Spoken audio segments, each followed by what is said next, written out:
yambwiye ngo mbabwire nanjye nibwire ngo nimukunde Imana yanyu iteka ryose, ngo kuko ibaha iteka ryose, ngo kandi abayikunda babaha iteka ryose. Nuko niyo mesaje nahawe, mukunde Imana yanyu iteka ryose kuko ari Imana ibaha iteka ryose, kandi abayikunda babaha iteka ryose. Amina. Ni icyo ngicyo yambwiye. Iyo uvuze ngo ndi Imana yawe, ni ukuvuga ko udashobora gupfa, ntabwo wapfuye, ahubwo wahindutse uva hamwe ujya ahandi. Niyo mpamvu yavuze ngo ndi Imana ya Aburahamu, ndi Imana ya Isaka, ndi Imana ya Yakobo sogokuruza, kubera yuko abari muri jye ntabwo bapfa. Irongera avuga ngo ndi Imana y'abazima, ntabwo ndi Imana y'abapfuye. Haleluya. Kwisi yo mumenye ntaho utashobora kurasa, naho isengesho walituma ngo rireke kugerayo. Isasu ry'umuntu ukirirwa no gusenga. Amina. Intwaro dukoresha n'ijambo ry'Uwiteka riba rituzuye. Iyo se muri mu ijambo ry'Uwiteka ubishyira muri wowe, ugahagarara mu byimbo, ufite imbunda igasa kuri kubaho kose. Haleluya. Nta mubyeyi uyoberwa ijwi ry'umwana we yarize. Ntabwo data ashobora kuyoberwa ko umwana we yarize. Nta bishoboka. Niyo mpamvu udashobora kumuhamagara ngo ntakwitabe, kuko uba wabaye umwana we, gukiranuka kuri we aba yarakugize uwe. Haleluya. Haleluya. Ndakirijwe, nakiriye Yesu umwami n'umukiza. Yesu ashimwe. Ndumva nezerewe cyane. Imana ni nziza cyane. Hari abagabo babiri abigishwa ba Yesu ngo yarabasuye amaze kuzuka, bataramenya ko yazutse. None harabaganiriza bari mu nzira ngo bajyaga mu kirorero. Yesu ashimwe. Noneho ngo barimo bagenda mu kirorero, bibaza baganira batariko bati umwami wacu baramwishe baramuhambye, ariko ntibazi ko bari bataramenya ko yazutse. Ariko rumaze zarimo zinyuramo gospel around. None arangije araza abageramo, arangije arababwira ati ariko se mwebwe ntabwo mubizi? None se ntimwibuka ibyanditswe mu bitabo by'abahanuzi banditse, ntabwo mubyibuka se ko byanditswe ko napfa azazuka? Mbega arakomeza arabaganiriza agendana nabo. None baramubaza bati ariko se ubundi yababaje ati si ibyo bintu muvuga ni ibiki? Mbere yuko atangiye kubasobanurira, nubwo bamubaje bati ariko uwahe utazi iyo nkuru yabaye kimomo ahangaha hose kuba umuntu bamubambye? None nibwo yatangiye kubasobanurira. Bageze aho bajyaga, arangije arabiyereka, noneho arabisobanurira, abahumura amaso. Abahumuye amaso baramumenya, bamaze kumenyera basezerera agenda. Batirizi n'ibindi, batizi ko ariwe twari turi kumwe. Noneho mugenzi we aramubwira ati rata niyo mpamvu twumvaga ibi neza neza kuva aho twagendaga hose. Haleluya. Burya rero ibineza neza bizanwa na Yesu. Amina. Iyo ari ahantu ibyishimo biraza. Iyo ari ahantu ibyishimo biraza. Amina. Ibyishimo nyakuri bikora ku ndiba y'umutima bikazamuka, bikadudubiza nk'isoko, bituruka kuri we. Niyo mpamvu rero numva nishimye nuko Yesu ari hano. Yesu ashimwe. Yesu ari hano. Nta kindi kintu burya gituma umuntu anezerwa, umunezero nyakuri. Hari ibyishimo n'umunezero. Ngira ngo mbivuze neza. Hari ibyishimo hakaba umunezero. Ibyo mwisi rimwe na rimwe tubitegeza ku rwego rwo kugira ibyishimo, ariko hari icyo bita umunezero uturuka ku Iteka. Amina. Kandi ntabwo gushingiye ku kintu icyo ari cyo cyose. Uwiteka gushyiramo igitwenge kumva guseka, kandi nta kintu wafata kiri relevant kigusetsa. Yesu ashimwe. Yesu abaho umugisha cyane. Pastor Uwiteka aguha umugisha. Pastor yashimishije cyane uko yatwigishije. Imana iguha umugisha Pastor. Nanezerewe. Mureke mbabwire, ni bande bakunda Pastor wa? Mukunda Pastor wa? Nanjye ndamukunda ntabwo. Yesu ashimwe. Reka namubwire ikintu kimwe. Niba ukunda Pastor, kirambuka kizwa. Pastor, niba tugukunda koko dukizwe. Siwe wahawe inshingano zo kuturagira, kudushumba. Niba tugukunda, mureke tuba bakizwa beza. Niyo mpano y'agaciro uzaha Pastor Edouard. Amina. Niyo mpano y'agaciro umuntu ukunda, ukaba ukunda umushumba wawe, kiranuka ku Iteka. Uzi impamvu nukiranuka ku Iteka akaba ari umushumba wawe, uzamwongerera amakamba. Haleluya. Uzamwongerera amakamba. Umva na reka nkubwire, wa munsi nugera ntabwo azirata yuko nangwa ntabwo azashimishwa nuko ntabwo Yesu azavuga ngo muri rya teraniro harimo abantu 1000. Oya, azahagarara adamureba avuga ngo inyuma yawe hahagaze bangahe. Uko umubare uzajya wiyongera niko ibintu bizajya bigenda byiyongera.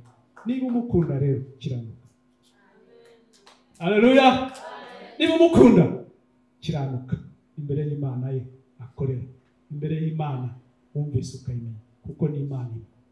Haleluya. Yesu ashimwe.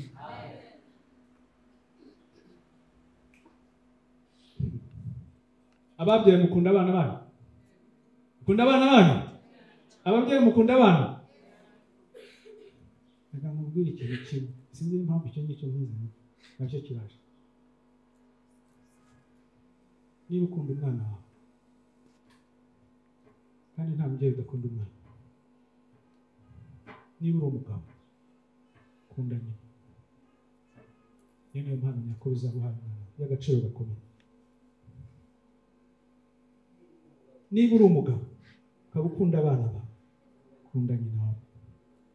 Niba uri umugore ukaba ukunda abana bawe, kunda se wawe. Isashimwe. Haleluya. Niyo mpamvu y'agaciro ka mbere yubaka umwana uhera mu bugingo, hatariyongeraho bimwe byo kumujyana mu ishuri. Kuko kumujyana mu ishuri ushobora no kubona ubushobozi bwo kumujyana mu ishuri ariko ibyo ushaka ko afata ntabifate. Ufata umwana ukamujyana mu ishuri ryiza ariko kubera ko mu bugingo hangiritse akajya asimbuka ikigo akajya hanze, akamura umogi, akamura ibiyobyabwenge, akandi kunanira kwiga bikananira kandi atari uko wabuze amafaranga yo kumurihira. Ariko icyo ni kimwe mu bintu by'ibanze. Birya ni impano ishingira ku bugingo uba ushaka guha abana bawe. Niba ukunda abana bawe, kunda nyina wawe cyangwa ukunde se wawe. Yesu abahe umugisha. Amen. Amina. Mureke mbabwire rero, ntabwo ndi bubatindire. Uwiteka yampaye ijambo rigufi cyane, yabantumye. Reka mbabwize ukuri, mpaguruka mu rugo ntabwo nari nzi ko ndi buhagarare. Uko niko kuri. Yesu ashimwe. Ntazi ninyiraho nta kintu nari nateguye. Niko ngeze hano Uwiteka uko yabishatse, umushumba arambwira ati urahagarara hariya. Kandi ni ikosa ribi cyane, ntuzarikore. Imana nikubwira ngo genda uyivugire, ubundi urangiza ushyiremo excuse. Amena. Kuko ntabwo ari twebwe dukora, turakoreshwa. Ntabwo tuvuga ibyacu, tuvuga ibye.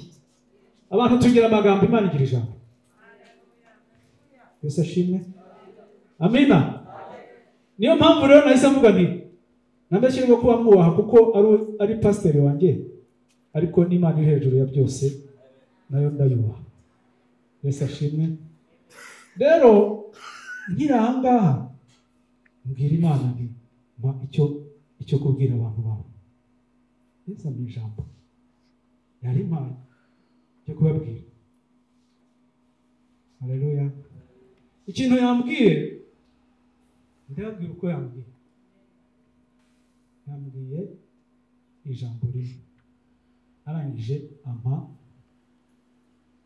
n'ibyanditswe muri Bibiliya.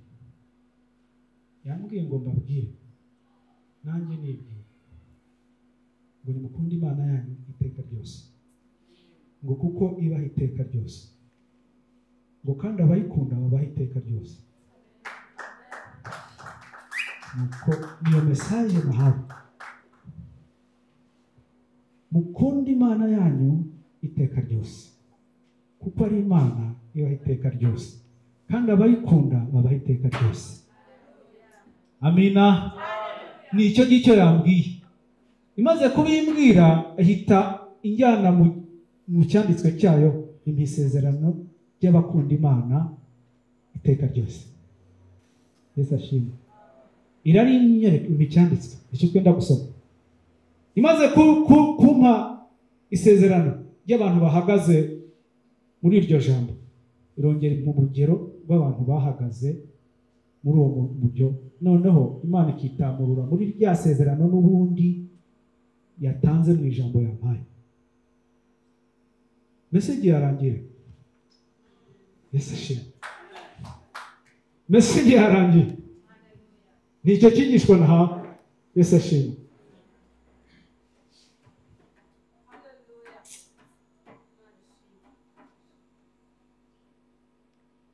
Imana ikunda abayikunda kandi abashakana umwete bayibona.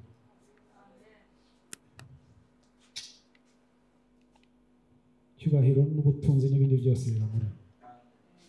Ni Imigambi 8:17. Haleluya. Niko Yesu yambwiye mbabwira. Ukunda Imana iteka ryose, kuko ari Imana ibaha iteka ryose. Mureke mbabwire. Yarongeye iravuga ngo ni Imana y'abazima ntabwo ari Imana y'abapfuye. Niko yavuze. Uzi impamvu yavuze kuriya? Irongeye ibwira Mose ati asha aho iri Imana ishaka kwitangira kwigaragaza. Araza atangiye kwegera ukuntu yigaragaje imbere ya Mose n'ukuntu yaramubwiye ngo ndi Imana y'abasogokuruza, ndi Imana ya Aburahamu, ndi Imana ya Isaka, ndi Imana ya Yakobo. Bivuga ngo reka mbabwire, ntabwo yamubwiraga ngo ni Imana ya Aburahamu, ngo ni Imana ya Isaka, ni Imana ya Yakobo, itazi ko Aburahamu na Isaka na Yakobo bariho. Uri muri Kristo ntabwo abyapfa, ahubwo ahindura aho yarara akajya mu. Niyo mpamvu ijambo ryayo rivuga ngo ni Imana y'abazima, kuko abibereye Imana ntabwo bapfa. Sinzi niba mwabyumvise. Murabyumva cyane. Murabyumva ibyo irimo tubwira. Abibereye Imana ntabwo bapfa, ahubwo bahindurirwa aho bari bakajya mu bundi buzima, ariko babaho. Mureke mbabwire, ndababwiza ukuri kubiteka. Ntago jewe Karuranga muri kamere zacu aho dukomoka nzi ko ubu sogokuru yararaguraga akanaraguza na sogokuruza, nizo Mana bari bazi. Mureke mbabwire, ubu ngubu ngiye gusenga Imana ikaganira nanjye, ntago Imana ndababwiza ukuri, ntago Imana yambwira ngo ntago yazi imbere yanjye ngiye kwitamura ngo imbwire ngo ndi Imana ya sogokuruza. Jewe ntago yabimbwira.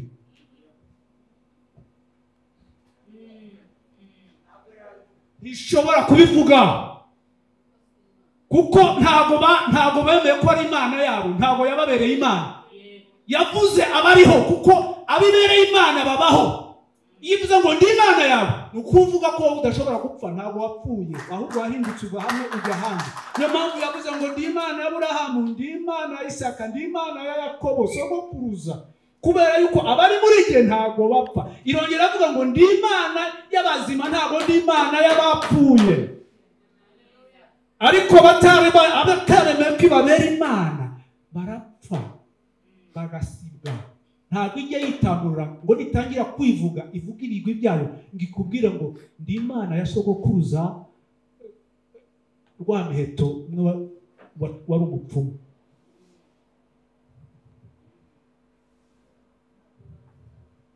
Ntabwo uzumva iryo jambo kubiteka. Uzi iyo uhagaze uri mu gakiza uragira ubuntu, ije imbere yawe irakubwira ngo ndi Imana yawe.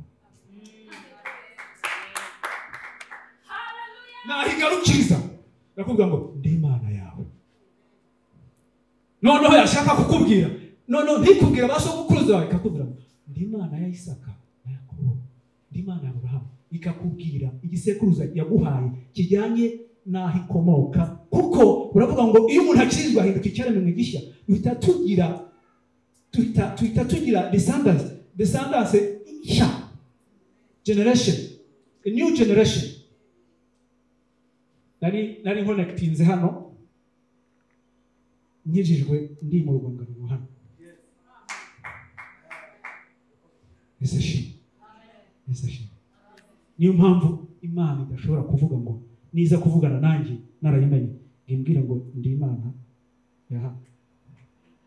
izambwira ngo nishaka kumbwira ishaka kunyereka ko ari Imana yabayeho kera, izambwira ngo ndi Imana ya Aburahamu, aha ngaha yashyize hashya, ariko aha ntizahabwe. Niba idashatse gukoresha ibisekuruza byo kurya bizera, izambwira ngo ndi Imana yawe, kubera ko yatangiranye nanjye, wayimenye.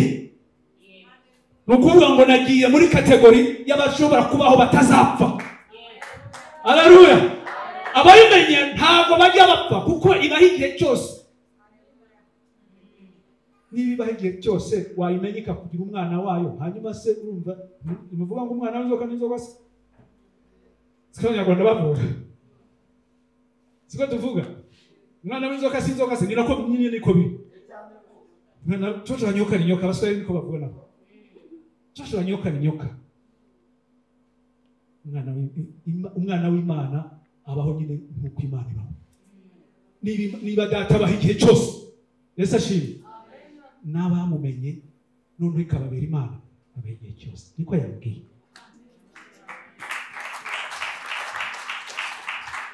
Yesu ashimwe. Imana yambwiye ngo dusome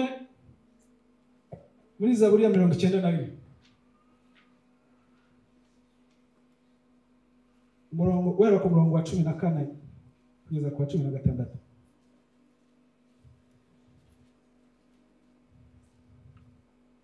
Yesu ashimwe. Reka nsome. Ijambo ry'Imana riravuga ngo kuko yankunze akaramata, nicyo nzamukiriza, nzamushyira hejuru kuko yamenye izina ryanjye. Amina. Azanyambaza nanjye mwitabo, nzabana nawe mu makuba no mu byago, nzamukiza muhe icyubahiro, nzamuhaza uburame kandi nzamwereka agakiza kanjye. Mwakire ijambo ry'Imana. Haleluya. Iri ni ryo jambo Imana yambwiye ngo mbabwire. Ni isezerano. Kuko yamenye izina ryanjye, kuko yakomeje guhatiriza kutandekura, kuko yakomeje kunyegera, kuko yihanganye mu bihe byari bigoye byagatumye atendebuka. Yesu ashimwe. Yesu ashimwe. Kuko yakomeje gushyiraho imbaraga n'umuhati wo gushaka izina ryanjye. Iryo yamenye ntabwo yarirekuye, yakomeje kurifata araribumbatira. Uko ibihe byahinduka, uko imiyaga n'imiraba yaza, ntabwo yigeze arirekura. Yesu ashimwe. Yesu ashimwe. Nimureke mbabwire. Reka mbabwire bene data. Ntabwo umuntu akizwa ngo akureho imiraba. Ntabwo imiraba izavaho. Yesu ashimwe. Muri Zaburi yaravuze ngo mateso ya mwenye haki ni mengi lakini namuokoa nayo. Ngo ibyago by'umukiranutsi ni byinshi ariko kiza muri cyose. Yesu ashimwe. Bivuga ngo turakiranuka tukagororokera Imana ikatwishimira, ikadushyira mu gitabo cyayo, ikatwita amazina, ikaduha nickname zindi. Buri Imana ifite n'ukuntu yise umwana we. Yesu ashimwe. Sinzi niba mujya mubibona. Uruzi ko Imana inezererwa n'umuntu wayo iyo ikiranuka ikwita amazina nk'uko umubyeyi yita umwana ngo kigwa cyanjye. Yewe mama, tukitwa bapucu, turi abasaza n'inkara. Abantu badakiranutse iyo Iteka bahaye umugisha, burya umugisha uhinduka umuvumo. Kubera yuko icyo Iteka guhaye ugikoresha ibyangwa n'amaso y'Uwiteka. Ariko umuntu wamenye Kristo, ibyo Iteka guhaye bikongerera umugisha. Ubu umugisha ubyara undi mugisha. Ariko utamenye Imana ngo umenye guca bugufi bigenderemo, igihe umugisha noneho umugisha ukamuvumo kuri wowe kandi ari umugisha. Yesu ashimwe. Yesu ashimwe. Kristo nicyo kintu yambwiye. Tugira dute? Ukunda Imana iteka ryose, ibihe byose. Umutima ukunda Imana ibihe yose. Mureke mbabwire, turi abasirikare ba Kristo. Kandi ikintu nkundira data, nta hantu burya tujya twimirwa. Yesu ashimwe. Nta hantu tujya twimirwa. Burya umuntu umwe uzi Imana, kuko Imana ntaho yimirwa. Amen. Buriya abasirikare hari ibintu bajya, hari principle iba muhuza, hari slogan iba mu basirikare. Yavuga ngo, kandi ni kwiye, yavuga ngo icyo udashobora kurasa ntabwo ushobora kukirwanya. Yesu ashimwe. Ikintu udashobora kurasa ntabwo ushobora kukirwanya. Kandi niko kuri. Sibyo se? Ushobora ikintu none se utashobora kukirasa, kuko kandi ibyiringiro by'umusirikare bihera ku mbunda afite. Amen. Akongera akiringira kamandi yahawe n'amabwiriza yahawe na shebuja. Amen. Ibindi byiyongeraho ni imyitozo yakoze mu buzima bwe, training course. Uzashimye. Na komanda ikindi kimukomeza ni ukwizera komanda w'umukamandinga n'amabwiriza yamuhaye. Akumva ko ibyo yamubwiye n'ibyo bagiye gukora biri bitanga igisubizo gikomeye. Ariko ikintu kiba kimufashe cya mbere aba yumva ahagazeho, we nk'aho ahagaze, ni igihe afite imbunda irimo amasasu ibasha kurasa kilometero runaka ahantu ashaka, niho aba yumva uw'imbaraga ze ziri. Yesu ashimwe. Ariko ikintu nkundira Iteka, abantu bakijijwe, imbunda z'abasirikare bo mu isi zigeraho distance ishobora kurasa naho zitashyikira. Ariko imbunda z'abantu b'abasirikare bo mu ijuru nta na hamwe kubitarasa. Haleluya. Kristo yamumenye ntaho utashobora kurasa, ntaho isengesho warituma ngo rireke kugerayo. Isasu ry'umuntu ukirirwa no gusenga. Amina. Intwaro dukoresha n'ijambo ry'Uwiteka riba rituzuye. Iyo usenga uri mu ijambo ry'Uwiteka urishyira muri wowe, ugahagarara mu byimbo, ufite imbunda ikasa kure kubaho kose. Amina. Bimwe mu bintu byateye akaga Ukraine ishaka kwiyunga ngo European Union na NATO. Abarusiya bagafata ibyemezo byo kubagirira nabi. Ikintu abarusiya kimwe na point imwe bakuremingaga, aravugaga ngo nimujya muri European Union cyangwa mukajya muri NATO izaza yicare hano muri iki gihugu cyane. Mwebwe turaturana, ntitwenda kubimuka, ntabwo mwenda kutwimuka. Kandi umurusiya na NATO ni umwanzi kuri b'abarusiya. Babona ni nka organization yakozwe na biriya bihugu byo mu western countries n'abanyamerika counteractinga abarusiya. Niko babifata. Noneho geographical position y'ibihugu biri muri NATO ubu n'impamvu Uburusiya ntacyo byari bimutwaye, nuko bakoraga imibare bakabona distance y'aho Abarusiya bari n'ibyo bihugu biri muri NATO na tekinoloji y'ibyo bihugu biri muri NATO, kugira ngo babe bahagarara muri NATO barase mu Burusiya direct. Ntabwo byakunda. Yesu ashimwe. Ntabwo byakunda. Kubera iki? Abasirikare bo mu isi bafite limitation. Imbunda zo mu isi zigira limitation, ariko imbunda y'ijuru ntabwo igira distance idashobora kurasa.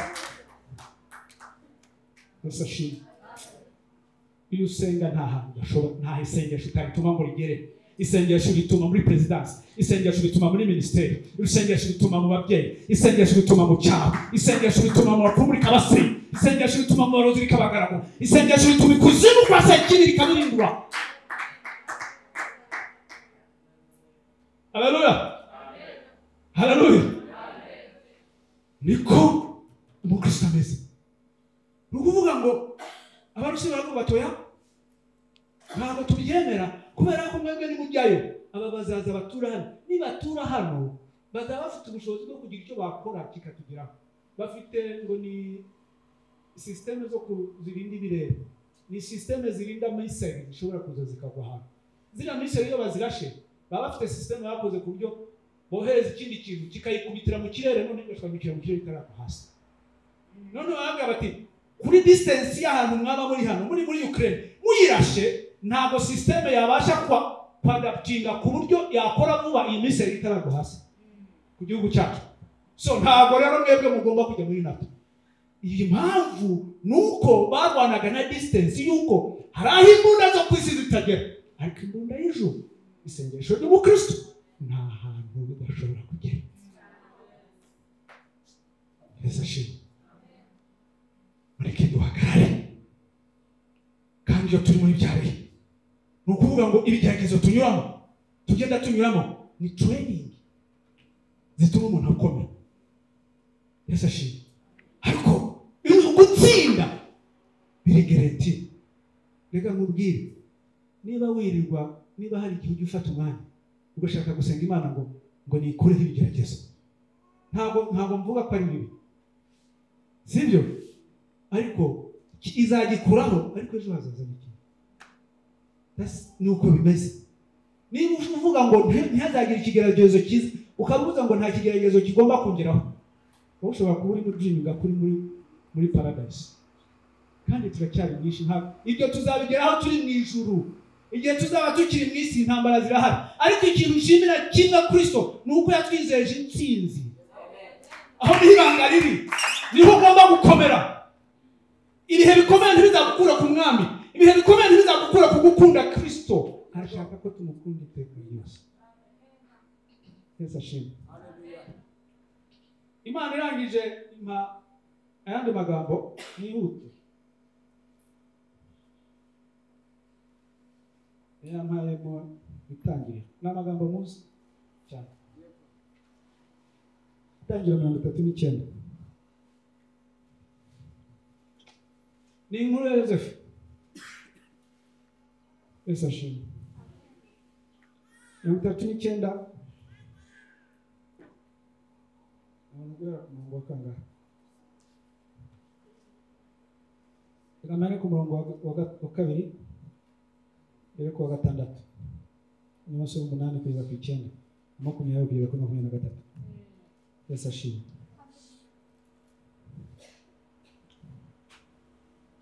Iteka aba kumwe na Yosefu, agira ukuboko kwiza. Agira ukuboko aba mu nzu ya shebuja umunyegiputa.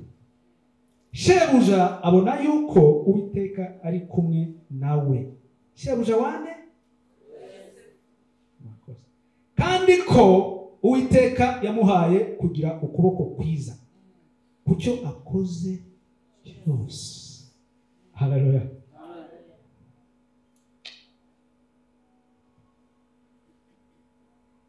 Yosefu amugiriraho umugisha, aba ari we akorera ubwe, amugira igisonga cy'urugo rwe rwose, amubitsa ibyo atunze byose.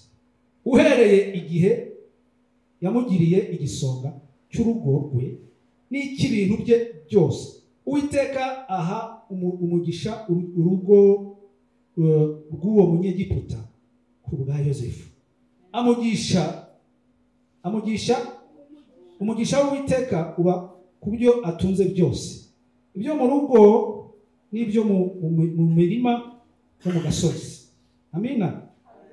Abitsa Yosefu ibyo atunze byose. Mu byo amubikije ntiyagira ikindi agenzura keretse kwita ku byo yajyaga arya. Yosefu yari mwiza wese, afite mu maso heza. Yesu ashimwe. Kankomeze ku 8 simbuke. Maze ariyangira abwira nyirabuja ati, dore databuja ntangenzura ibyo mubikije byo mu rugo rwe, ndetse ambikije ibyo atunze byose. Muri uru rugo nta wurundutamo, kandi ntacyo yasize ngo akinyine keretse wowe, kuko uri umugore we. none nabasha nte gukora icyaha gikomeye gityo ngacumura ku Mana. Yesu ashimwe. Yesu ashimwe. Ngacumura ku Mana. Reka dukomeze dusomere icyarimwe. 20. Shebuja wa Yozefu aramujyana amushyira mu nzu y'imbohe bakingiraniramo imbohe z'umwami. Aba muri iyo nzu y'imbohe, ariko Uwiteka aba kumwe na Yozefu amugirira neza, amuha kugirira umugisha ku murinzi w'iyo nzu y'imbohe.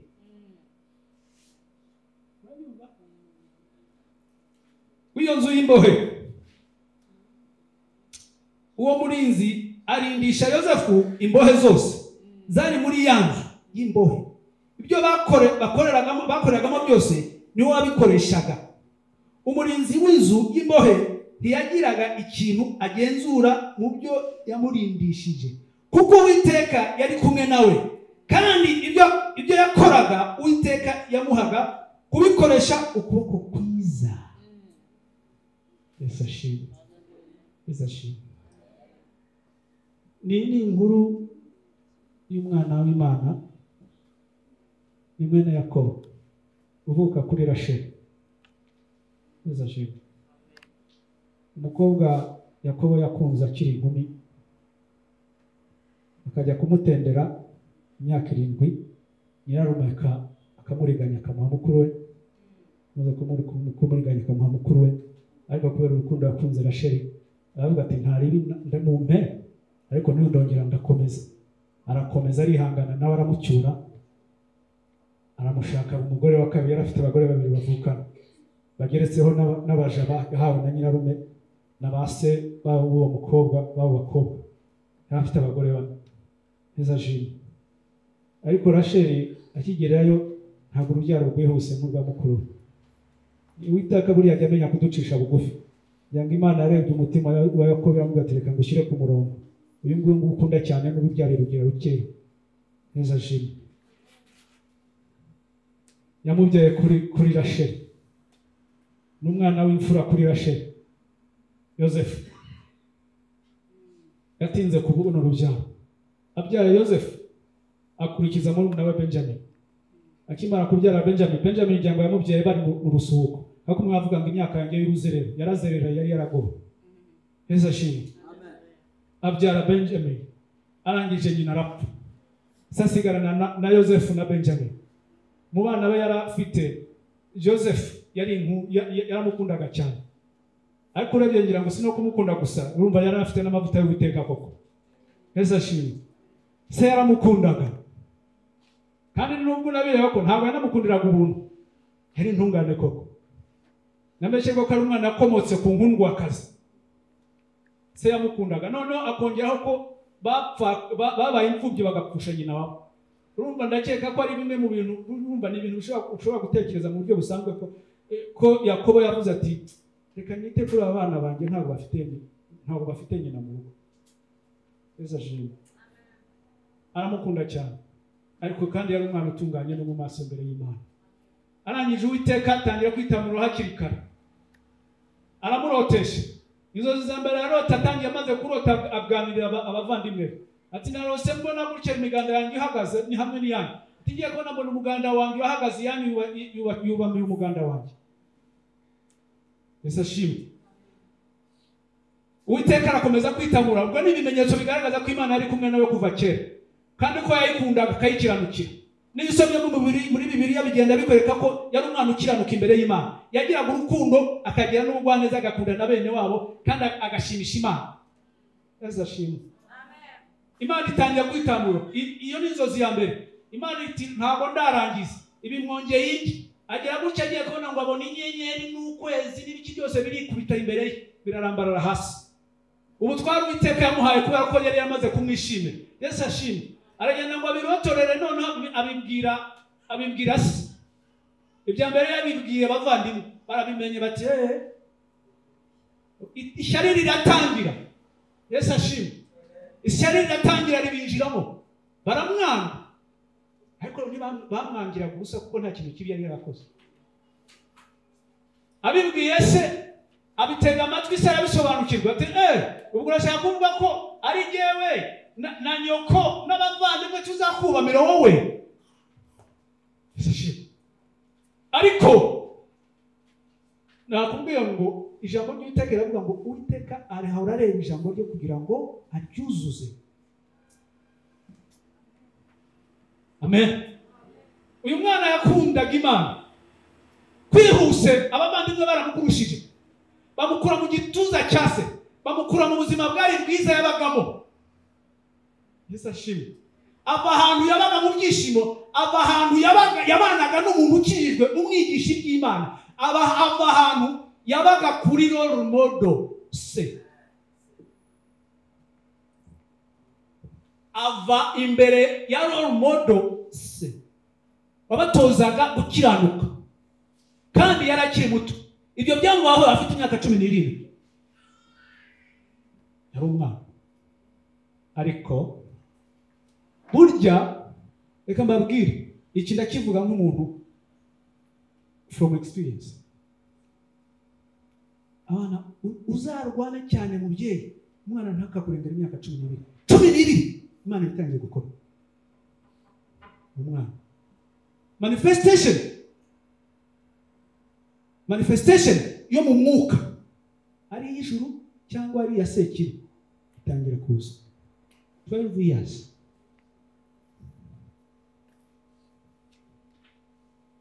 Ni imyaka ugomba gutangira kuba vigilant cyane ku mwana. 17 buryo yamaze kumenya ngo bimeze bite. Niba hari icyago cyajemo uburi mu Rwanda nacyo. Niba ubona biri mu murongo, niba ubona biri mu murongo. Nawe yari yamaze kujya mu murongo. Ava kuri role model aragurishwa. Amaze kugurishwa ajyanwa ahantu habi. Hataba umuntu umuzi. Hataba umuntu umwitayeho. Hatari umuntu yikanga ngo aramureba. Hatari umuntu atinyira igitsuri. Hatari umuntu umwitayeho. Ariko umutima we kubera ko yakundaga Imana yo mu ijuru yarakomeje arayifata. Umuraba yahuye nawe ntabwo wigeze umunyeganyeza. Ntabwo umutima ukunda Imana wigeze ugabanuka kuri we. Ntabwo wigeze ugabanuka even a single coin. Ntabwo wigeze ugabanuka. Yakomeje kubana n'Imana ye. Yakomeje kubana n'Imana. Ahagarara mu byimbo. Haleluya. Ahagarara mu byimbo agendera mu ijambo. Mwibuka aho twasomye Zaburi ya 91.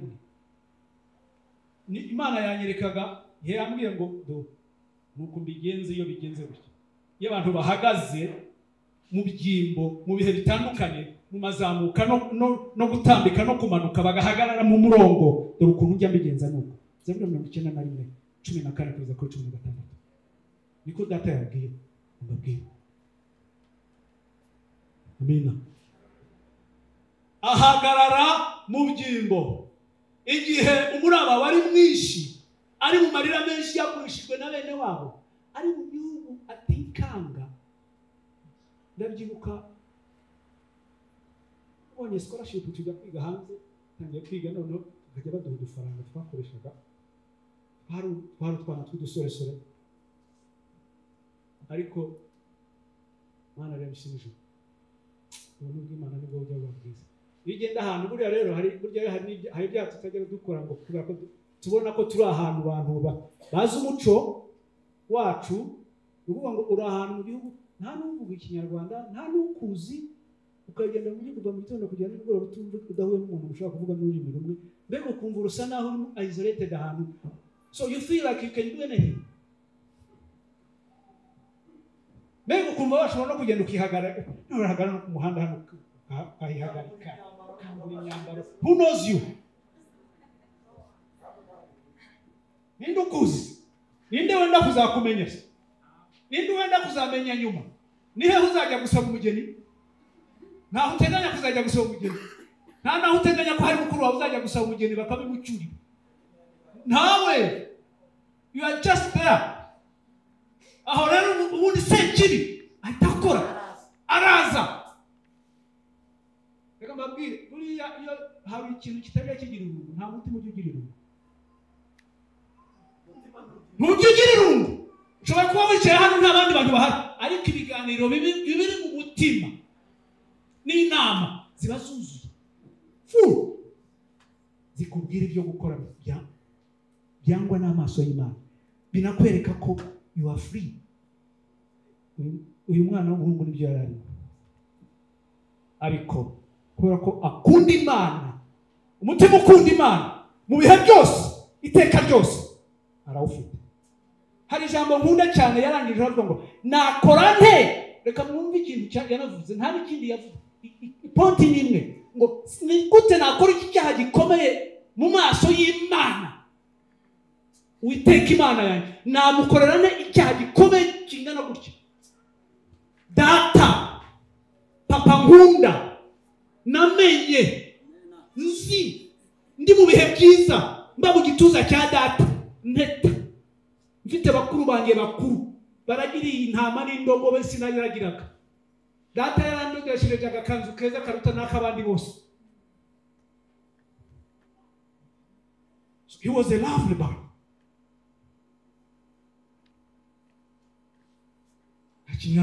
Nukuvuga ngo mu bana yari top. Bibiliya ivuga ngo yamudodeshereje ikanzu nziza kurusha bene se bose. Wabaga a pampered kid. He was somehow a pampered kid. Umwana baho afanze avuga ngo la vie végétative. Mubuzima. Just like this. Yaraburiho. Ibintu birahindutse. Ajya ahantu hamarira, ajya ahantu batamuzi. Open space. The sky is the limit. Ariko the Holy God is the limit. Uiteka niwe limit. Imbere yarabizi ko hari limit. Urugero rutarengwa n'amaso y'Iteka. Arakomeza abana n'Imana ye. Hari ikintu mushima cyane. Amaze kubana n'Imana yanga kwihemukira. Urebe ukuntu umuntu yabanye n'Imana yavuze ngo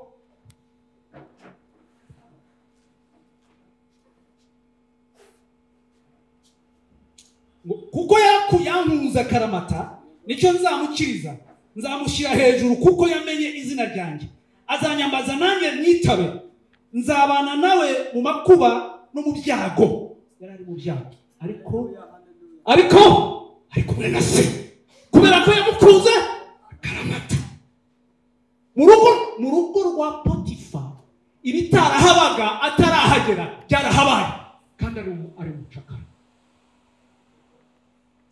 Kristo arakora ijambo rye kwa Potifa ibitashobokaga birashoboka. Icyakoze ujyaho ikiganza umugisha uraza, umutungo uriyongera, amahoro arataha, ibikorwa bibyara umusaruro, ubucuruzi buragenda, ubuhinzi burakunda. Icyo yakoraga kwa Potifa umugisha urasanga. Bibiliya ivuga neza ngo kubw'ikiganza cyiza cya Yosefu cyari kuri we, nukuvuga ngo kwa kibali cya Bwana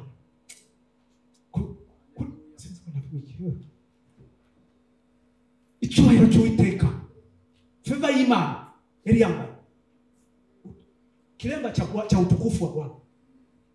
Uwiteka yari yamwambitse ikamba ry'icyubahiro naho yarari kubwe umucakara azana umugisha mu rugo. Ariko se ikiri ntabwo arakira aho ngaho, ibitero birongera biragaruka. None nukuvuga ngo yahageze ari umuntu wa nyuma Imana imushyira hejuru. Abo umuntu ngo databuja nta kintu yambujije, byose nibyo bitegeka muri uru rugo. He is a master. Ariko nyirabuja aramugambanira. Amaze kumugambanira sinirwa mbisubiramo cyane, noneho bajyanwa ahandi habi harenza hambere. Ariko Imana ni nziza we. Umva mw'abantu reke mbabwire, mureke dukomere kuri papa wo mu ijuru.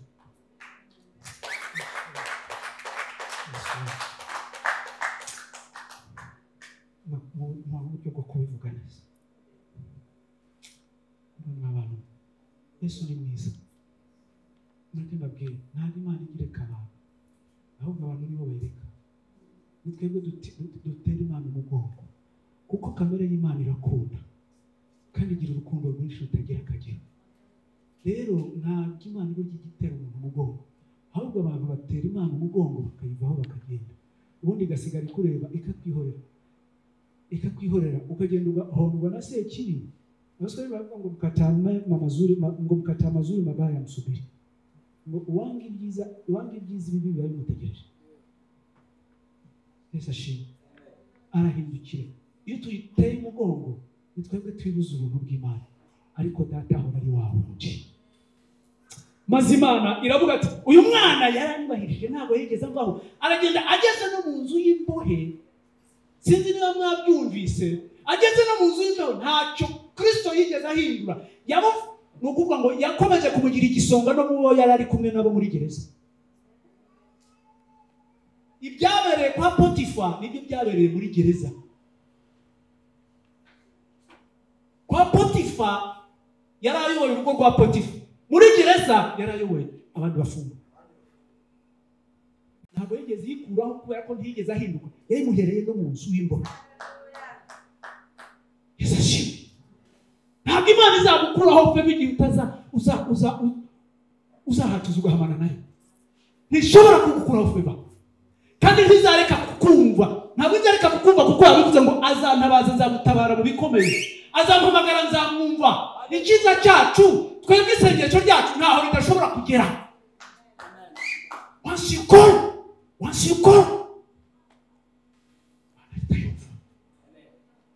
Imana itayumva ngo umwana yahise, kandi ntabwo ishobora kureka kubyumva. Reka mbabwire ababyeyi muri hano mwese ababyaye, mushobora kuba hari abana nka 20 hariya, mukadushyira hari utwana dutoya, igihe turimo dukina tukarwana, kamwe kagakandagira kandi kakarira, turi hano twese turi ababyeyi. Umudamu wicaye hano, umugore ahita yumva ijwi ry'umwana we akabimenya. Haleluya. Nta mubyeyi uyoberwa ijwi ry'umwana we yarize. Ntabwo data ashobora kwibarwa ko umwana we yarize, ntabishoboka. Niyo mpamvu udashobora kumuhamagara ngo ntakwitabe, kuko uba wabaye umwana we, gukiranuka kuri we aba yarakugize uwe. Haleluya. Haleluya. Ariko ntaturemeze. Amina. Yesu nicyo adushaka. Yambwiye mbabwire tumukunde iteka ryose. Ibyo nongera gusubiramo. Yambwiye ngo mbabwire tumukunde iteka ryose, ngo kandi abaha iteka ryose, ngo kandi abamukunda babaha iteka ryose.